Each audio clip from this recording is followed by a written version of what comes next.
Hello children, hope you all are doing good. Children, here I came up with a variety of pictures to show you. Okay. So next we'll move on the words.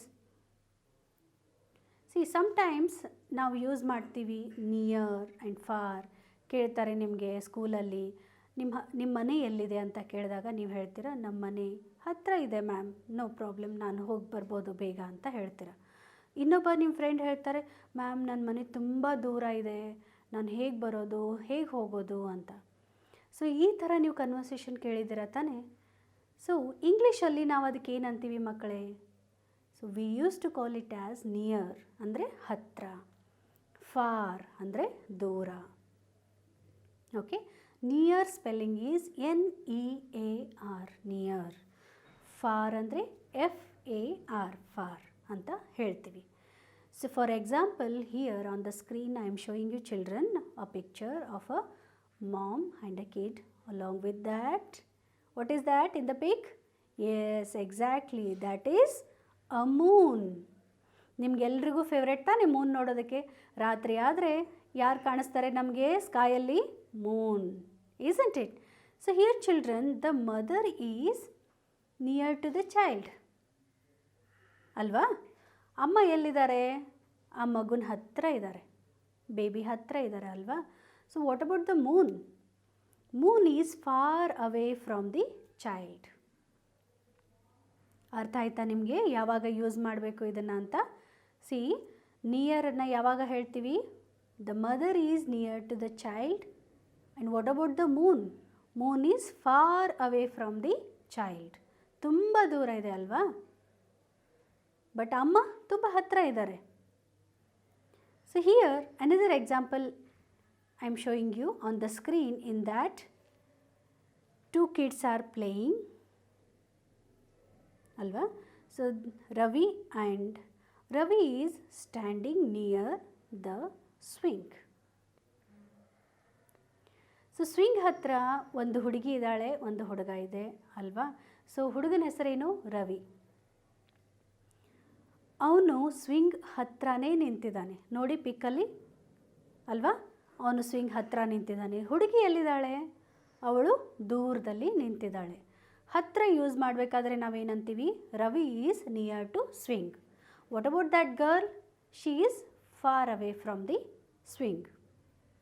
ಗೊತ್ತಾಯ್ತಾ ಯಾವ ಥರ use ಮಾಡಬೇಕು ಅಂಥೇಳಿ? Near and for ಅನ್ನೋ ವರ್ಡ್ಸನ್ನು ನೀವು ಯಾವ ಬೇಕಾದ ಸಿಚುವೇಶನ್ಗೆ ಹಾಕಬೇಕಾದ್ರೆ depends. ಹತ್ತಿರ ಇದ್ದರೆ ನಿಯರ್ ಅಂತ ಹೇಳಬೇಕು, ಫಾರ್ ಇದ್ದರೆ ದೂರ ಇದ್ದರೆ ಫಾರ್ ಅಂತ ಹೇಳಬೇಕು.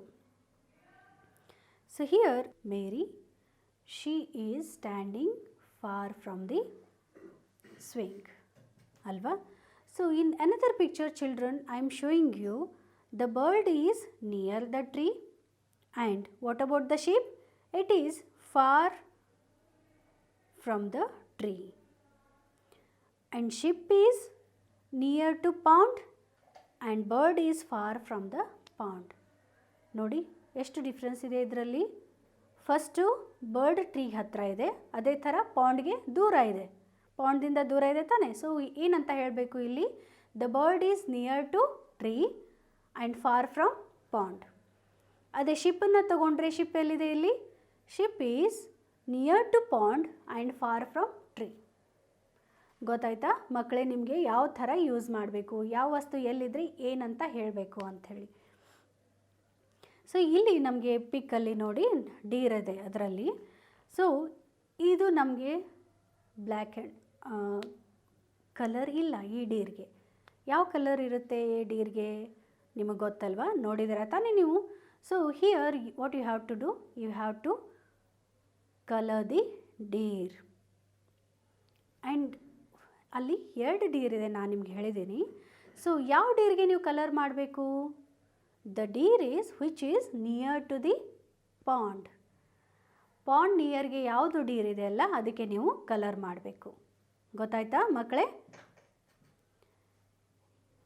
So here in this pic I am showing you, you have to colour the butterfly far from the flower. ಮಾಡ್ತೀರಾ ತಾನೇ ನೀವು? You have to color the butterfly which is far from the flower.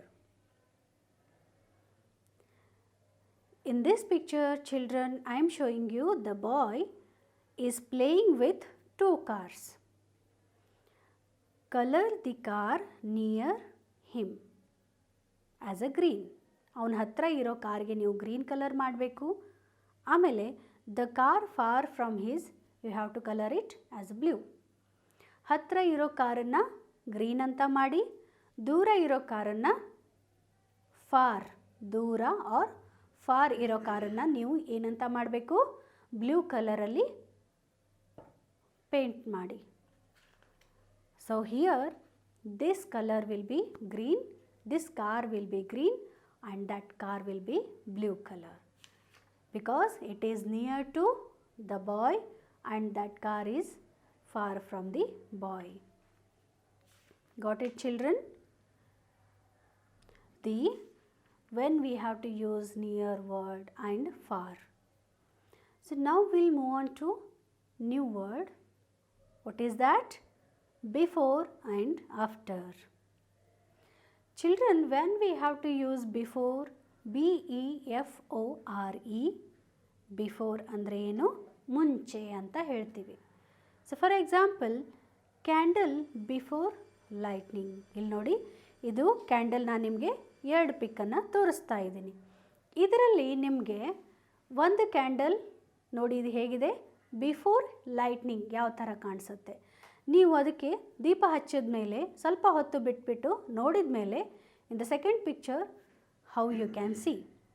So here before ಅಂದರೆ ನೀವು ದೀಪ ಹಚ್ಚೋಕ್ಕಿಂತ ಮುಂಚೆ candle ಹೇಗಿತ್ತು, ದೀಪ ಹಚ್ಚಿದ್ದಾದಮೇಲೆ ಸ್ವಲ್ಪ ಹೊತ್ತಿನ ನಂತರ ಕ್ಯಾಂಡಲ್ ಯಾವ ಥರ ಆಯಿತು ಕಾಣ್ತಾ ಇದೆ ನಿಮಗೆ.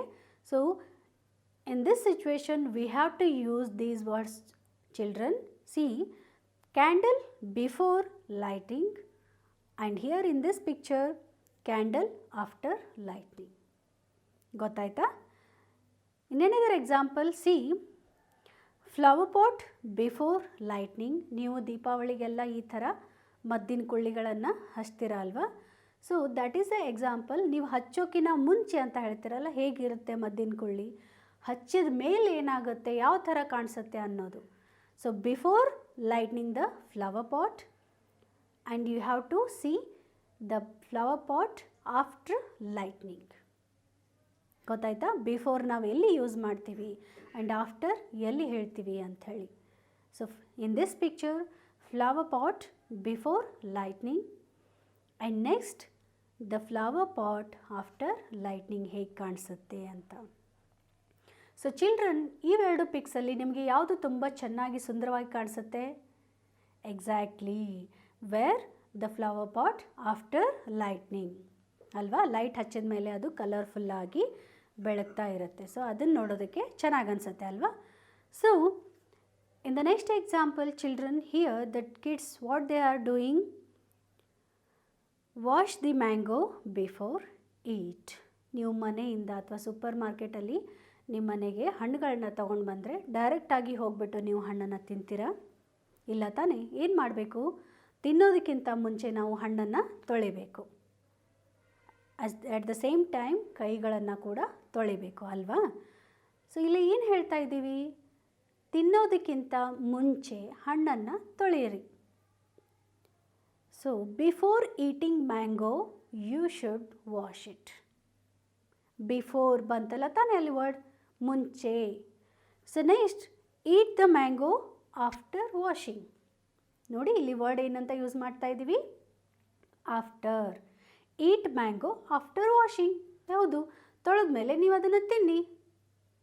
ತೊಳೆಯೋಕ್ಕಿಂತ ಮುಂಚೆ ತಿನ್ನಕ್ಕೆ ಹೋಗಬೇಡಿ, ತೊಳೆದ ಮೇಲೆ ತಿನ್ನಿ ಅಂತ. Before and after we use in this situation, isn't it? Here the girl is doing some activity. The activity that comes before and which activity comes later, you have to put a right mark over there on the pic. Okay children, see here 2 pics are there. Among these two, which is the first one and which is the second one? I mean, which one will come before?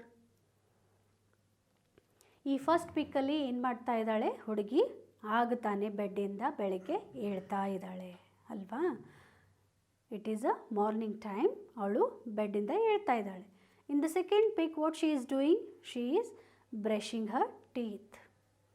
So ನೀವೇನು ಮಾಡ್ತೀರಾ ಮಕ್ಕಳೇ, ಬೆಳಗ್ಗೆ ಎದ್ದ ತಕ್ಷಣ ಡೈರೆಕ್ಟಾಗಿ ಹಲ್ಲುಜ್ಜಕ್ಕೆ ಹೋಗ್ತೀರಾ ಅಥವಾ ಮೊದಲು ಹೇಳ್ತೀರಾ ಅಥವಾ ಬೆಡ್ ಮೇಲೇ ಹಲ್ಲುಜ್ಜಿ ಬಿಡ್ತೀರಾ? ಏನು ಮಾಡ್ತೀರಾ ನೀವು? ಎಕ್ಸಾಕ್ಟ್ಲಿ, ಎದ್ದುಬಿಟ್ಟು ಆಮೇಲೆ ಹಲ್ಲುಜ್ತೀರಾ. So here the pic showing where the girl is about to wake up. In that you have to put a right mark, because before brushing she has to wake up, right? ನೀವು brush ಮಾಡೋದಕ್ಕೆ ಹೇಳ್ಬೇಕು ತಾನೇ? ಇಲ್ಲ ಮಲಗಿದ್ರಲ್ಲೇ ಮಾಡ್ತೀರಾ brush? Bed ಮೇಲೆ ಮಲಗಿ ಮಾಡ್ತೀರಾ? ಇಲ್ಲ ತಾನೇ? ಸೊ ಇದೇ ಥರ ಮಕ್ಕಳೇ, ಯಾವುದು ಕಾರ್ಯನ ನಾವು ಬಿಫೋರ್ ಮಾಡಬೇಕು, ಯಾವುದನ್ನು ಆಫ್ಟರ್ ಮಾಡಬೇಕು ಅಂತ ಇಂಥ ಸಿಚುವೇಷನಲ್ಲಿ ನಾವು ಬಿಫೋರ್ ಆ್ಯಂಡ್ ಆಫ್ಟರ್ ಯೂಸ್ ಮಾಡ್ತೀವಿ. ಇಲ್ಲಿ ನೋಡಿ, ಹುಡುಗ ಏನು ಮಾಡ್ತಾ ಇದ್ದಾನೆ? He is eating something, he is having his food. So here what you have to do, you have to put a right mark when ಇಲ್ಲಿ 2 ಪಿಕ್ಸಲ್ಲಿ ಯಾವುದು ಆಮೇಲೆ ಬರುತ್ತೋ ಅದರ ಮೇಲೆ ನೀವು ರೈಟ್ ಕ್ಲಿಕ್ಕನ್ನು ಮಾಡಬೇಕು. In the picture the boy is eating and in another picture what is there, something is cooking on the gas. So ನೀವು ತಿಂದ ಮೇಲೆ ಅಡುಗೆ ಮಾಡ್ತೀರಾ ಮಕ್ಕಳೇ, ಅಥವಾ ಅಡುಗೆ ಮಾಡಿದ ಮೇಲೆ ತಿಂತೀರಾ? ಅಮ್ಮ ಅಡುಗೆ ಮಾಡಿದ ಮೇಲೆ ತಾನೇ ನೀವೆಲ್ಲ ಊಟಕ್ಕೆ ಹೋಗೋದು, ಅಥವಾ ನೀವೆಲ್ಲ ಊಟ ಮಾಡಬೇಕಾದ್ರೆ ಅಡುಗೆ ಆದರೂ ಮಾಡಿರಬೇಕು ತಾನೇ? ಅಮ್ಮ ಮಾಡಿರ್ತಾರೆ ತಾನೇ? ಸೊ ಇದರಲ್ಲಿ ಮುಂಚೆ ಯಾವುದು ಬರುತ್ತೆ? ಅಡುಗೆ ಮಾಡೋದು ಫಸ್ಟ್ ಬರುತ್ತೆ. After it is eating time ಅಲ್ವಾ? ಸೊ ನೆಕ್ಸ್ಟ್ ಯಾವ್ದು ಪಿಕ್ ಬರುತ್ತೆ? ಊಟ ಮಾಡೋದು. ಸೊ ಊಟ ಮಾಡ್ತಿರೋ ಹುಡುಗನ ಮೇಲೆ ನಾವೇನು ಮಾಡಬೇಕು? ಕ್ಲಿಕ್ಕನ್ನು ಮಾಡಬೇಕು ಅಲ್ವಾ? ಸೊ ಚಿಲ್ಡ್ರನ್, ನಿಮಗೆ ಇವತ್ತು I taught you many words, new words, on, top, before, after, below, above, under, above. So ಈ ಥರ ಎಲ್ಲ ಹೊಸ ವರ್ಡ್ಸನ್ನು ನೀವು ಇವತ್ತು ನನ್ನ ಜೊತೆ along with the pics you learn it, right? Hope you have enjoyed this video and thank you for watching.